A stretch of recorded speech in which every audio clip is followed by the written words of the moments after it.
The charcoal tools are pretty specific. Powdered charcoal. But wait, is this what you're using? Powdered charcoal. Okay, so you buy it in a jar.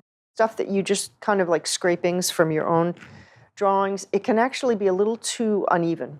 I can sprinkle it on, and then I can... Whoa. Yeah. I tend to tone the paper fairly lightly. I have a little bit of charcoal there, and I can just erase through it to get my lights. It's so clean. Yeah, it's amazing. Is that the paper? The paper is so delicate that it holds the charcoal in a very specific way. I am a big fan of Georges Seurat's drawings. Oh, love his drawings. Oh my God, so amazing. So good. So amazing. He used Conte crayon, which is a different material, but the paper had everything to do with how you saw those little bits of atmosphere. It's very much the same thing for me here, that I'm trying to feel the air of the paper. I've also noticed that when I work with students, half the time their drawing problems are because they have the wrong paper. Yeah. I have students that are trying to do charcoal drawings on newsprint. Oh, yeah, no. You can actually take the sponge. But wait, what kind of sponge is that? Okay, it's called Pan Pastel, is the company that they make pastels, they make these sponges, and they make these little applicators.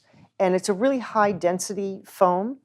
It's not really like a makeup sponge, it's more dense. It's sort of hard. Yeah, it's hard, it's dense.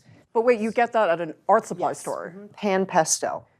I can use the Pan Pastel, the little gizzy here, and I can actually draw with it. I can move the charcoal around. But wait, where did you get that little spongy tip thing? This comes with the whole Pan Pastel. Oh, it's like a big kit. It's a kit, and they have replacement items. So this is a little sponge that comes on and off. So if it gets too dirty, you take it off and put a new one on. And then you can actually dip the sponge into the charcoal and draw with it. So it's really satisfying. I also will draw with the stump, put the charcoal right in the powdered charcoal and just literally draw with the stump. So you don't ever draw directly with the charcoal? I do. I use sharpened charcoal. These are nitram, N-I-T-R-A-M, different grades of charcoal. And I sharpen them like I sharpen the pencils so that you can get a very fine point if you want one. Is that vine charcoal? No, it's not terribly compressed, but it's a little bit more compressed than vine, less powdery. And there are different grades of hardness here. But wait, what are the colors? Green one is B, orange one is HB, and the blue one is H. This is the hardest one. Then this is a little bit softer and softer still. But wait, is nitram the brand or is it the type? Nitram charcoal. Nitram is the brand. Vine charcoal, where I can make a big bunch of dust on there. But I tend to like to rub it in and get like a more fine, even tone. With toilet paper? Toilet paper. High tech. Compressed charcoal sticks. This is a medium. You have a hard, a medium. I can really get very seriously tiny and very, very controlled lines that are darker and less powdery. And this is the same concept with the pencils, that because it's long, you can be very delicate. Yeah, the touch is very light. The sensitivity is just profound. It's just all about control. It's all about control. Ooh, control. I always thought being delicate with drawing was in my hand, but now you're telling me that it's actually a lot of that is in the tool, that the tool assists your hand to become more delicate. Oh, definitely. So the things that are harder are going to slow your hand down. Is there a particular brand you like for vine charcoal? Yeah, I like Winsor Newton. It's really consistent. If I put a lot of charcoal on, I don't necessarily want all of that linear quality. The stump will just take that off and create much more of a softer kind of tonality that doesn't have a lot of ridges.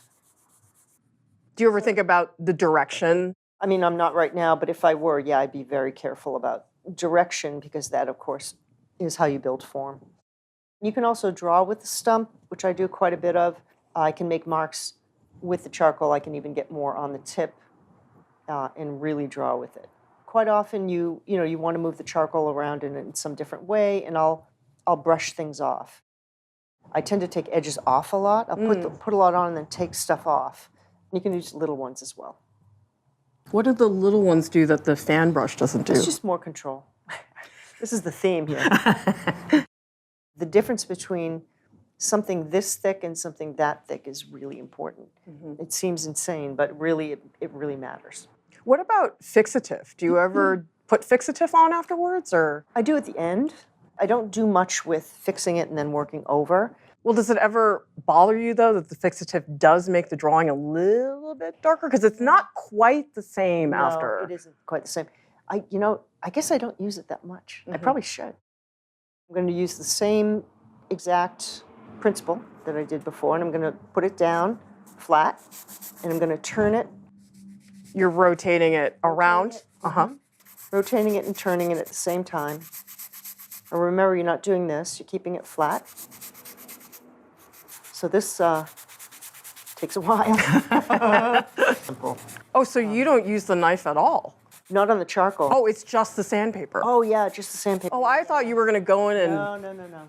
So here's my knife again, and I'm going to sharpen this the same way. If you drop these on the ground, you will most likely have a breakage on the interior. So try not to drop them, because then when you do this, they'll just crack. I don't know, I always break them.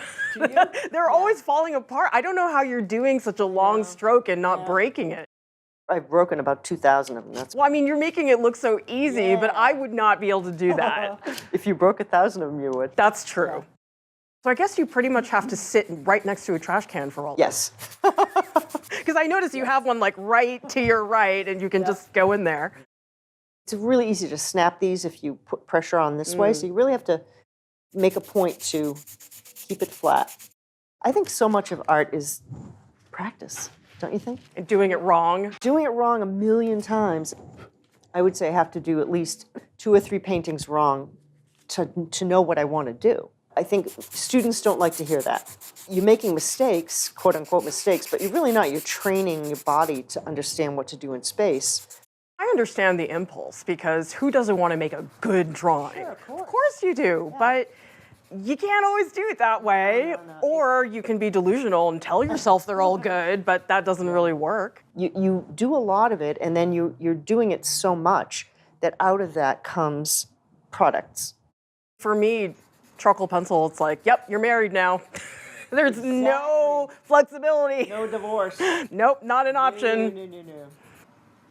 And then you wipe it off to make sure you get all that dust off, because that'll get on the paper too. Really fine. Yeah. It looks like pencil, doesn't it? The difference between the two in terms of touch, so I'm going to just very gently touch.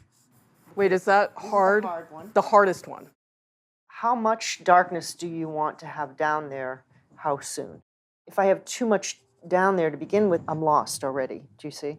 So your delicate drawing approach is somewhat about flexibility, like leaving your options open? Oh, yeah.